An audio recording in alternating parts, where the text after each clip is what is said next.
नमस्कार, प्रणाम सखा, मैं जितेंद्र।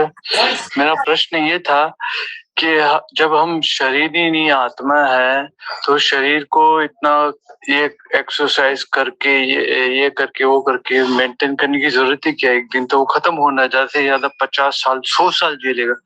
तो वो टेम्परेरी चीजों पे ध्यान क्यों देना, और जो परमानेंट है उस चीज के बारे में हमें थोड़ा आप आज रोशनी डालेंगे तो मेहरबानी होगी। Thank you very much. आप सबको ये प्रश्न उम्मीद है समझ में आ गया होगा कि जितेन का प्रश्न है कि जब आत्मा ही सब कुछ है तो शरीर और इसके काम और इन सब चीजों पे इतना फोकस क्यों करना, और जो सार गर्वित है, जो वाकई में सही है, क्यों ना उसको ही फोकस किया जाए, वही चीज है। देखो जितेंद्र, एक बात समझनी होगी। शतरंज हमारे घर में होती है, हम शतरंज खेलते हैं या और भी कोई गेम खेलते हैं। गेम का एंड हो जाता है और वो फिर बोर्ड जो है वो फिर रखा रहता है। लेकिन जितनी बार हम उसको खेलते हैं, हम उस गेम के प्रति और अनुभवों से भरते हैं और ज्यादा हम उसमें रिच होते हैं। उसी तरीके से अगर हम ये मान लें कि हमारा जीवन जो है वो परमात्मा का एक खेल है, परमात्मा ने खेल रचाया है और एक कॉन्शियस नाम की जो चीज उसने अपने से हमारे अंदर जोड़ी है, तो कहीं ना कहीं उसके माध्यम से हमारे जीवन के जो भी अनुभव होते हैं वो परमात्मा के पास एक डाटा कलेक्शन का काम करते हैं। अब ये जो मैं बात कह रहा हूं ये बिल्कुल आधुनिक जमाने जैसी है, जैसे फेसबुक है, जैसे यूट्यूब है, सब कुछ है ही, उसमें बहुत कुछ पड़ा हुआ है, तो और अपग्रेड होने की क्या जरूरत। और ज्यादा उसमें आप देखते होंगे कि हर हफ्ते कुछ अपग्रेड हो जाता है, कुछ नया हो जाता है। और फेसबुक और ये तो ऐसे हैं गूगल कि हमेशा एक्सपेरिमेंट करते ही रहते हैं। लेकिन उन सारे एक्सपेरिमेंट से बहुत सारी चीजें नई नई निकल के आती हैं। अब बात ये रही कि आखिर ऐसा क्या है जो बहुत सार गर्वित है और जो बचाए रखने योग्य है। हमारे जीवन में एक ही चीज है जो सबसे ज्यादा सार गर्वित है और जिस पे हमें निरंतर फोकस देना चाहिए, और वो है बढ़ते रहना, बढ़ते रहना। अभी आप लोगों के सेशन में आने से पहले यूं ही मैं YouTube देख रहा था, तो उसमें एक आया कि 10 ऐसी खोजें जो अद्भुत खोजें हैं, जो कि खोजकर्ता जो होते हैं, जो खुदाई करते हैं, उनको क्या बोलते हैं, तो उन्होंने की। तो मैं वो देखने लगा। जब देखने लगा तो उसमें आया कि अभी कुछ साल पहले खुदाई के दौरान मोबाइल निकला। जब उस मोबाइल के बारे में जांच की गई, देखने में तो वो बिल्कुल ऐसे नोकिया के मोबाइल जैसा लग रहा था, लेकिन जब उसके बारे में जांच की गई तो पाया गया कि ये 3000 साल पुराना मोबाइल है। ऐसे ही और बहुत सी खोजें की गई, तो उनमें पाया गया कि ये तो वर्तमान की खोजें लग रही हैं, लेकिन ये हैं तो कई हजार साल पुरानी। तो आखिर ये क्या चक्कर क्या है? जो चीज हमारे यहाँ 3000 साल पहले हो चुकी है वही फिर हो रही है। मनुष्य की एक बहुत मजबूरी कह लो है। जो जो सभ्यताएं, जैसे भारत की सभ्यता के संबंध में भी खोज में आया कि भारत की सभ्यता इतनी रिच थी कि पूरी दुनिया में मूर्तियां थी, हनुमान की, शंकर की और लोगों की। तो इसका मतलब है भारत एक समय इतना संपन्न था कि पूरी दुनिया में फैला हुआ था। मैं ये कह सकता हूं कि मनुष्य में एक चीज, एक ऐसा एक डिवाइस है जो डिवाइस उसको थकाता है, और वो है शारीरिक, हमारी जो आदतें हैं, जो कर्म हैं। और दूसरी तरफ अंदर चेतना है जिसका काम है निरंतर कुछ नए की तरफ चलना। लेकिन इन दोनों का जब कॉम्बो होता है तो बड़ा खतरनाक हो जाता है। हाँ, आप जीते रहते हैं। बचपन में तो आपके ये प्रश्न नहीं उठता कि आत्मा ही सारगर्भित है, तो फिर अब जो है बाकी चीजें क्यों हम इतना महत्व देते हैं। ये प्रश्न जीवन में तभी क्यों उठते हैं जब हम 20 30 साल 40 साल जी चुके होते हैं। ये कहीं ना कहीं हमारे बोर्डम का नतीजा है। हम बोर होते हैं। हम बोर्डम के कारण जो है वो हमेशा कुछ नया सोचने की तरफ, चाहे वो जो कॉन्शियस के लेवल पे बातें करेगा, आध्यात्मिक बात करेगा, वो अध्यात्म के लेवल पे नया सोचेगा। जो बाहर के जगत की बात करेगा, वो बाहर के जगत के संबंध में कुछ नया सोचेगा। जो सामाजिक व्यक्ति होगा, वो समाज के संबंध में कुछ नया सोचेगा। हर 40 साल, 45 साल के व्यक्ति को लगने लगता है कि वो आजकल के लड़के, युवा, युवती जो हैं, वो प्रेम में फंसे हुए हैं। और जब वो 20 साल का होता है, तब वो खुद ही फंसा होता है। उसके अलावा जब जो चीजें आध्यात्मिक लोगों की है, उन्हें लगने लगता है कि जीवन व्यर्थ है, आत्मा मूल्यवान है। उसी तरीके के शरीर के तल पे जो लोग जी रहे होते हैं, उन्हें लगने लगता है कि धन कहाँ तक कमाना, अब बहुत धन कमा लिया, तो क्यों ना अब जो है रिटायरमेंट लें, थोड़ा रेस्ट करें। तो ये कहीं ना कहीं हमें हमारे जीवन के थकान का एक कारण होता है। जो सभ्यताएं बहुत रिच हो जाती है, जैसे हम अमेरिका की बात कर लें, अमेरिका की सभ्यता इतनी ज्यादा रिच हो गई, इतनी ज्यादा पैसे वाली हो गई कि वहां से अब जो है अशांति शुरू हो चुकी है। वहां के लोग बड़े अशांत हैं। अब वो डेवलपमेंट की तरफ ध्यान ना देके वो जीवन को या तो एंजॉयमेंट की तरफ, नशे की तरफ, और या फिर अध्यात्म के नाम पे एक अलग तरीके का रूट पकड़ने लगे हैं, या फिर पूरी दुनिया को अपने कब्जे में करके और एक युद्ध की तरफ धक्का देना या और काम करने लगते हैं। यही सभ्यता के साथ हमारी तब हुआ था जब कृष्ण की सभ्यता थी।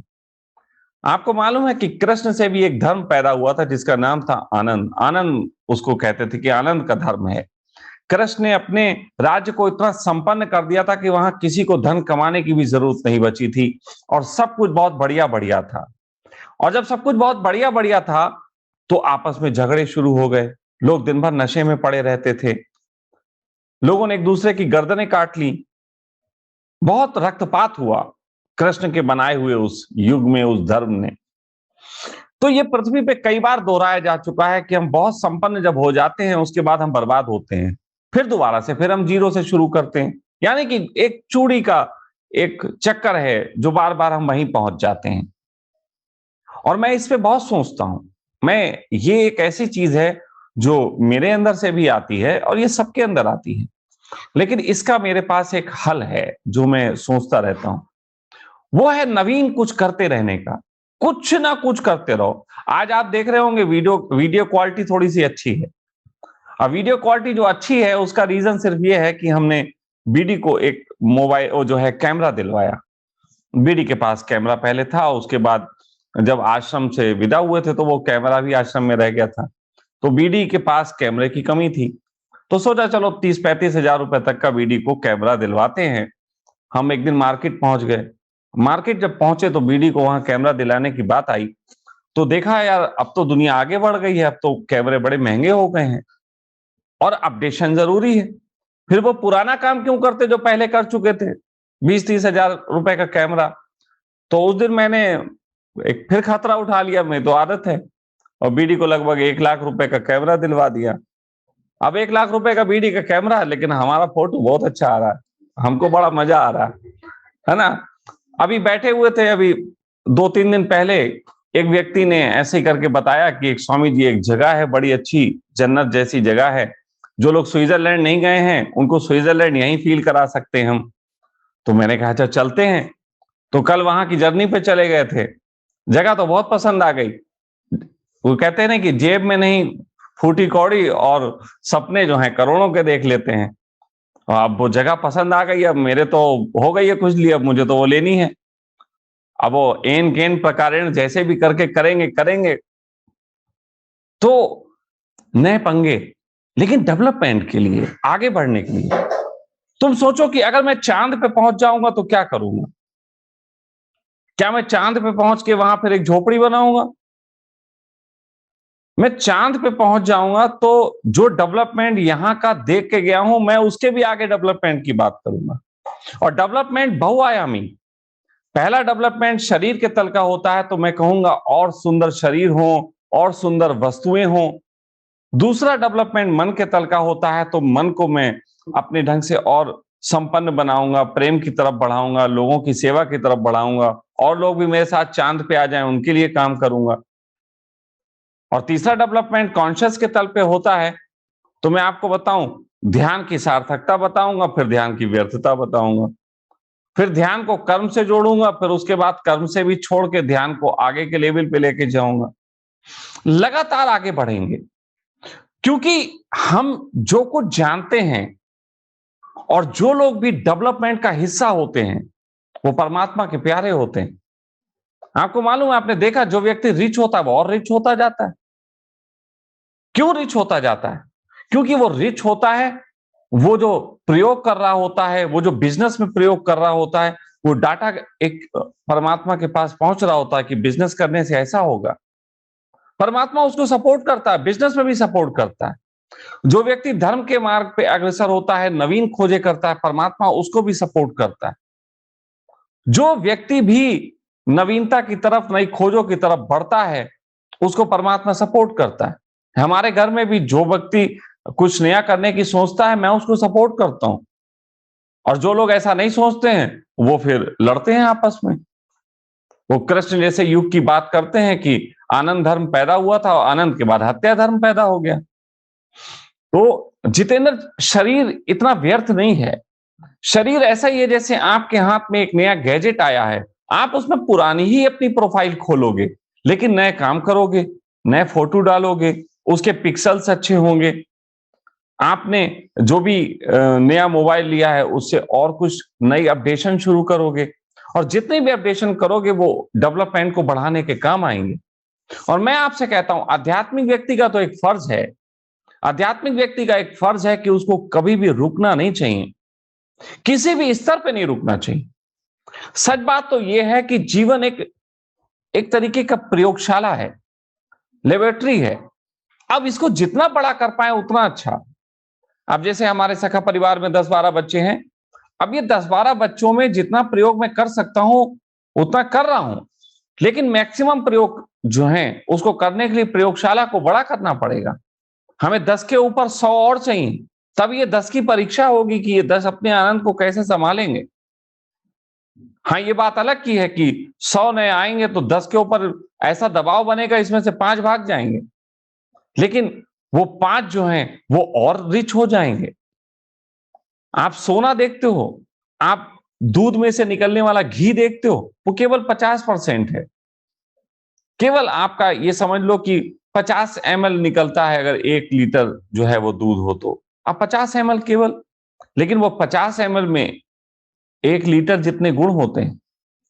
तो इंसान को जितना वो प्रयोगों से गुजरता है उतना ही ज्यादा वो हर लेवल पे संपन्न होता है।